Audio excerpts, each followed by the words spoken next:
এখন এই অবতারের কাজটা কি? অবতারের কাজ হচ্ছে ধর্ম রক্ষা করা, ধর্মকে প্রতিষ্ঠা করা। এক একটা সময় আসে যখন তার সব থেকে শ্রেষ্ঠ প্রাণী সৃষ্টি মানুষ ওই জগৎটাকেই সত্য বলে মনে করে, ওটা নিয়েই খেলতেই থাকে, কিছুতেই আর ঘরে ফেলবে না। তখন অবতার আসে, এসে বলেন যে বাবু ওইটা ছেড়ে দাও, কতদিন এর মধ্যে আর কান্নাকাটিও করে ওরে যে আমি এত কষ্ট পাচ্ছি বলে, কষ্ট তো তোমার জন্যে না, তুমি কষ্ট পাচ্ছ তো সেই তোমার জন্যই হচ্ছে। সে এই যে লোভে পড়ে এই গোলমালটা হয়ে যায়।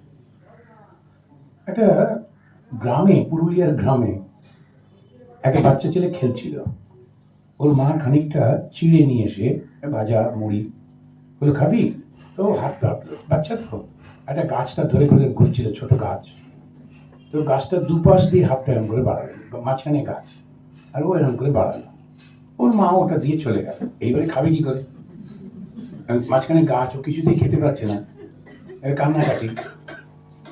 এবার মা কান্নাকাটি শুনে ফিরে এসে দিল, তাই তো, এখন তাহলে কি করা যায়? আর গরিব মানুষ, ওই মুড়িগুলো পড়ে গেলেও নষ্ট, আর বাচ্চাটা মুড়িটা ছাড়বেও না, দারুণ সমস্যা দেখা দিল। তারপরে গ্রামের মোড়লকে ডাকা হলো। মোড়ল এসে বলল সব কিছুতে আমি না হলে হয় না, বলে সে এসে বলল দেখো দুটো অপশন আছে, হয় গাছটা কাটো নয় হাতটা কাটো। মোড়ল তো এখন এই গোলমালটা হয়ে গেল, আমাদেরও ওই গোলমাল হয়ে গেছে। কিছুতেই বুঝতে পারছি না যে হাতটা সরিয়ে নিলেই হয়ে যায়, কিন্তু ভাবছি এখন কি করব। আর আমাদের যারা সব মোড়ল যারা আছেন, ধর্মের ধ্বজাধারী, তারা বলছেন হয় গাছ কাটো নয় হাতটা কাটো। এখন এই অবস্থায় থেকে বাঁচাবার জন্যে তখন স্বয়ং ভগবান আসে, আরে মূর্খ, হাতটা খুলে নিলেই হয়ে গেল, দু হাতে মুড়িগুলো না নিয়ে সরিয়ে দাও, তাহলেই তো হলো। ওইটুকুই আমরা বুঝতে পারি না। অবতারের কাজ হলো ধর্মকে স্থাপন করা। ভগবান এসেই সেই ধর্ম স্থাপন করবার জন্যে প্রথমেই তিনি বললেন ঈশ্বর লাভ মনুষ্য জীবনের উদ্দেশ্য, এর নিচে কিছু নেই। লক্ষ্য করে দেখুন, স্বর্গে যেতে হবে, করতে হবে, সব বললেন না। ভালো কাজ করো, সত্য কথা বলো, স্বর্গে যাবে, আরামে থাকবে, এসব কিছু বললেন না। একেবারে ডাইরেক্টলি ঈশ্বর লাভ করতে হবে। ঈশ্বর লাভ করলে আমি তো ঈশ্বরই হয়ে গেলাম। ঈশ্বর লাভ মানে ঈশ্বরকে জানা, জানলে আমি সেরকম হয়ে গেলাম। তখন কি হবে সেটাকে উনি লক্ষ্য করে দিলেন, গোল করে দিলেন। কিন্তু যাবো কি করে, ঈশ্বর লাভটা করবো কি করে, তখন তিনি কিন্তু একাদশী করো, অমুক করো, সব বললেন না। তিনি কতগুলো সুন্দর উপদেশ দিলেন, তার মধ্যে থেকে আমি 3টে উপদেশ নিয়েছি, বেশি তো নিতে পারি না। আচ্ছা, 3টেই করে দেখা যাক। তো ভগবানের খুব প্রিয় বক্তব্য ছিল, প্রায় বারবার কথামৃতের প্রতি পাতায় পাতায় আছে। একটু তখনকার দিনের ভাষায় বলেছেন তো, তখন তো মেয়েরা বাইরে আসতো না, তখন ওই জন্য কামিনী কাঞ্চন শব্দটা ব্যবহার করেছে। আমরা এখন একটু এটা চেঞ্জ করেছি। আসলে মাঝে মাঝে অন্ধকার হলে ভালো, টুক করে খেয়ে নাও। খুব সুন্দর একটা কথা, কাম কাঞ্চন ত্যাগ। তো ভগবানের 3টে, শ্রী প্রভু 3টি বাণী, কি কি? একটা হলো কাম কাঞ্চন ত্যাগ, দ্বিতীয়টি হলো সত্যি কথা কলির তপস্যা, আর তৃতীয়টি হলো একঘেয়ে উষ্ণে। এই 3টে। প্রথম কাম কাঞ্চন ত্যাগ, মনে হলো হ্যাঁ তাই তো, আমাদের দরকার নেই, কোনো বাসনা টাসনার দরকার নেই, এখানে খুব ভালো তেলে ভাজা আছে, কিন্তু না, খাবো না, ওখান থেকে শুরু করি। আচ্ছা, তেলে ভাজার পরেই গিয়ে আর একটা ছোট্ট দোকান আছে, কারণ শরবত বানায়, না দরকার নেই, শীতকাল শরবত খাবো। আচ্ছা, ত্যাগ করতে করতে চললাম, ত্যাগ করতে করতে গিয়ে একেবারে ওই বাগবাজার পর্যন্ত পৌঁছে গেলাম, ত্যাগ হয়ে গেল। এই ত্যাগ না, না, যদি ক্ষমতা থাকে শরীরে, মুড়ি আর তেলে ভাজা আরামসে খেতে হবে, ওইসব ত্যাগ ত্যাগ না। ত্যাগটা হচ্ছে কি জানেন, জগৎটাকেই ত্যাগ করতে হবে। এই কাম মানে ওই বাসনা না, কাম এবং কাঞ্চন।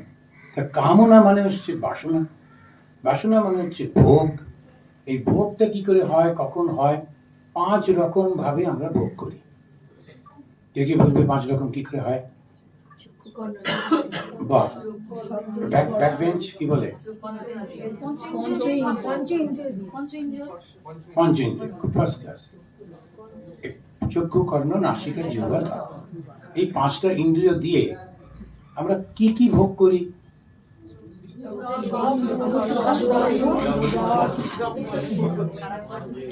রূপ, গন্ধ। আচ্ছা, এই 5টা খাবার আছে, এটা দিয়ে আমরা ভোগ করি। আর কিন্তু কিচ্ছু নেই, জাস্ট এই 5টা। এই যে যারা ডাক্তারি পড়ে, এত ওষুধের নাম মনে রাখে ভগবান জানে। প্রত্যেকটা ওষুধ ফাইটিস, মাইটিস, টইটিস এরকম করে তো, কিন্তু সব মনে রাখতে হবে। কিছু ব্যাপার, 5টা মাত্র। রূপ, রস, শব্দ, স্পর্শ আর গন্ধ। আর এই 5টা ভোগ করছে কে? একদম স্পেসিফিক 5টা ইন্দ্রিয় রয়েছে। এবারে আমরা চাই বা না চাই, ভগবান আস্তে আস্তে এগুলো বন্ধ করে দেন নিজে নিজে। তুমি চোখটা খারাপ করে দিলেন, তাহলে কানটা শুনতে পাচ্ছি না। আমরা ট্রাই করি মেশিন ফেশিন লাগিয়ে, কিন্তু উনি বন্ধ করে দেন। তারপরে জিভে আর টেস্ট নেই, কোনো রকম একটু লিকুইড খায়, কিছু কিরমভাবে বন্ধ করে প্রকৃতি। এবারে ইচ্ছা করে আমরা বললাম না, তুমি কেন? আমি খাবো না, আমি নেব না, আমি মাস্টার, আমি ঠিক করব। যেই আপনি ওই 5টাকে ত্যাগ করলেন, কাম কাঞ্চন ত্যাগ হয়ে গেল। কাম মানে হচ্ছে বাসনা, আর বাসনা পূরণ করতে গেলে তো একটু পয়সা লাগে। কাঞ্চন মানে পয়সা। এখন আমার ওসবের কোনো প্রয়োজন নেই। তার মানে কি, দুটোই তো মাত্র জিনিস, একটা হচ্ছে ভগবান আর একটা হচ্ছে জগৎ। এখন আমি যদি ভগবানকে নিই, জগৎ আমার দরকার নেই, কিন্তু জগতের সব আমি পাবো। কেন? ভগবানেরই তো সৃষ্টি। সেজন্যে জগৎ পাবো না তা না, পাবো, কিন্তু নেব না। একটু দেখলাম, শুনলাম, সবকিছু করলাম, কিন্তু জড়িয়ে যেতে নেই, কখনো জড়িয়ে যেতে নেই। এই হচ্ছে আসল তথ্যটা। তো কাম কাঞ্চন ত্যাগ, ওই যে বারবার মা ঠাকুর বলেছেন, ওর অর্থটা হচ্ছে জগৎকে ত্যাগ করা। জগৎকে ত্যাগ করলে থাকবেটা কি? কি থাকবে? ঈশ্বর। আর কোথায় যাবো? ঈশ্বরের কাছেই তো যাবো। তো জগৎটাকে ত্যাগ করে দিয়ে আমি কি শূন্যে ভাসবো? তা না, আমি গেছি কিনা, আছে তো দুটো, একটা থেকে আর একটা চলে গেল। ও গিয়ে দেখলাম যেটা ত্যাগ করে এসেছি ওটাও হিনি। আমি ত্যাগ করে এসেছি, ভেবেছিলাম যে এটা রূপ, রস, শব্দ, গন্ধ, কিন্তু আসলে তো তা না। ভগবানই এরকম হয়ে রয়েছেন, তিনি দেবতা হয়ে এরকম ভাবে মন্দিরে বসে আছেন, আর ফুল হয়ে ওখানে ফুটে আছে। আবার একটা ব্রাহ্মণকে বলেছে না, তুলে নিয়ে আয়। তারও মনে হলো, কি সুন্দর ফুল, একটু ঠাকুরকে দিই। ওই ভক্তিটা, ভাবটা উনি দিয়েছেন। ও গিয়ে ফুলটা তুলে নিয়ে এসে ঠাকুরের চরণে দিল, আর অমনি নজরুল লিখলেন, বল রে জবা বল।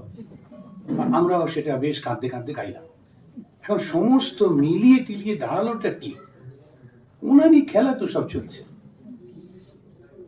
এখন নজরুলের গান, আমাদের ভক্তি, ওর ফুল তোলা, অমুক তমুক, ওই যে জবাটা, ওই যে ব্রাহ্মণটা, ওই যে মা, ওই যে মন্দির, একটাও আলাদা না। কি অদ্ভুত! এই হলো অদ্বৈত। যেই অদ্বৈত মানে একের জ্ঞান হলো, যা দেখছি जो कुछ है सो तू ही है, তখন কি দাঁড়াবে? আপনি কাউকে ঘৃণা করতে পারবেন? আপনি কারোর উপর রাগ করতে পারবেন? আপনি কিছু করতে পারবেন না। তখন আপনার মনটা ভালোবাসায় ভরে যাবে। একটা লোক আরেকজনকে পকেট থেকে টাকা তুলে নিচ্ছে, চুরি করছে, তবুও আমরা হারে বেচারি কি করবে, ঠাকুর ওকে এই খারাপ কাজগুলো থেকে বন্ধ করো। আমার সবার প্রতি একটা ভালোবাসা, ঈশ্বর লাভ হয়ে গেল। জানেন, ঈশ্বর লাভ করে বেড়াচ্ছি, আর ঈশ্বর লাভ মানে জানি না তো।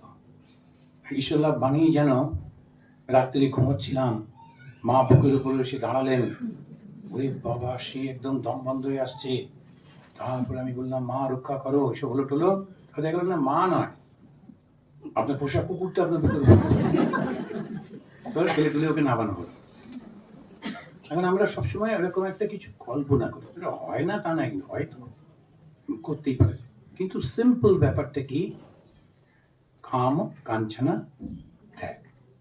তো কাম কাঞ্চন মানে ভোগ। ভোগটা কি? এই জগৎ। জগৎটা কি? এই পাঁচটা। আবার ওটাকে কমিয়ে নিয়ে এসছে, আরো ছোট করে দিয়েছে, ট্যাবলেট, যেটা কি নাম আর রূপ। জগৎ মানে শুধু নাম আর রূপ, আর কিছু নেই। আমরা ওইটাকে ত্যাগ করলাম, নাম রূপ ত্যাগ করলাম, তাহলে থাকলো কি? চৈতন্য। নাম ঈশাত্মানন্দ, রূপ এরকম একটা রূপ। এটাকে বাদ দিলে কি থাকে? চৈতন্য থাকে। চৈতন্য ছাড়া তো নই, আমি তো কাঠের মূর্তি নই, জীবন্ত। তো এইভাবে যদি বিচার করে দেখি, ঠাকুর আসলে কাম কাঞ্চন ত্যাগের মধ্যে দিয়ে বলছেন জগৎ থেকে ত্যাগ করো। কেন? ত্যাগে নৈকে অমৃতত্ব মানাসু। ত্যাগ না হলে অমৃতত্ব পাওয়া যায় না। অমৃতত্ব মানে কি? চিরন্তন আনন্দ। অমৃতত্ব মানে চিরন্তন আনন্দ, চিরন্তন একদম। এখন মনের মধ্যে আপনার কোনো রাগই নেই, মনের মধ্যে কোনো বাসনাও নেই। কেউ বললো যে কি বকবক করে লোকটা, আপনার কোনো রিয়াকশন হলো না। কেউ বললো মহারাজ একটু দাঁড়ান, আপনার একটু প্রণাম করি, আপনার কোনো রিয়াকশন হলো না। ভালো মন্দ সবই ঠিকই আছে, এ চলতেই থাকে। ওই একটা যে অবস্থা মনের হয়, ওইটা একটা অসাধারণ স্থৈর্য অবস্থা হয়। ওই ঈশ্বর লাভ। ঈশ্বর লাভ মানে একটা ধারণা, একটা আন্ডারস্ট্যান্ডিং, একটা নলেজ, একটা জ্ঞান, যেখানে মনটা ভীষণ উদার হয়ে যায়, যেখানে মনটা ভালোবাসায় ভরে যায়, ওই হচ্ছে ঈশ্বর লাভ। এখন নিঃস্বার্থপর না বলে তখন তো আপনি ভালোবাসতে পারবেন না। না, এখন যাদের কোনো নিজস্ব কিছু নেই, সে নিঃস্বার্থপর হয়ে করতে পারে। সাধুরা মোটামুটি নিঃস্বার্থপর হয়ে করে, কেন? তাদের তো বাড়ি পরিবার এসব কিছু নেই, তো করবে থেকে। কিন্তু বেড়াতে এসছেন আশ্রমে, দুটো সন্দেশ দিলাম, তখন ভদ্রমহিলা একটা সন্দেশ ভেঙে স্বামী স্ত্রী ভাগ করে খেলেন, আর একটা গুটিয়ে রাখছে। ওটা আবার কি? বললো বাড়িতে নাতিটা আছে, গেলেই কি এনেছো কি এনেছো করে,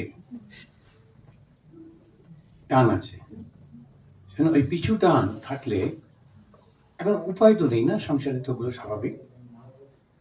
ওই যে ভেতরে একটা টান রয়েছে সংসারের প্রতি, ওইটা বন্ধন হয়ে যাচ্ছে। যেই নিঃস্বার্থপর হবে ওইটা নিয়ে ভাববেই না। তো ভগবান কি? নিঃস্বার্থপরতাই হচ্ছেন সেই ঈশ্বর। এমন করে তাকে লাভ করব কাম কাঞ্চন ত্যাগের মধ্যে দিয়ে। একটা হলো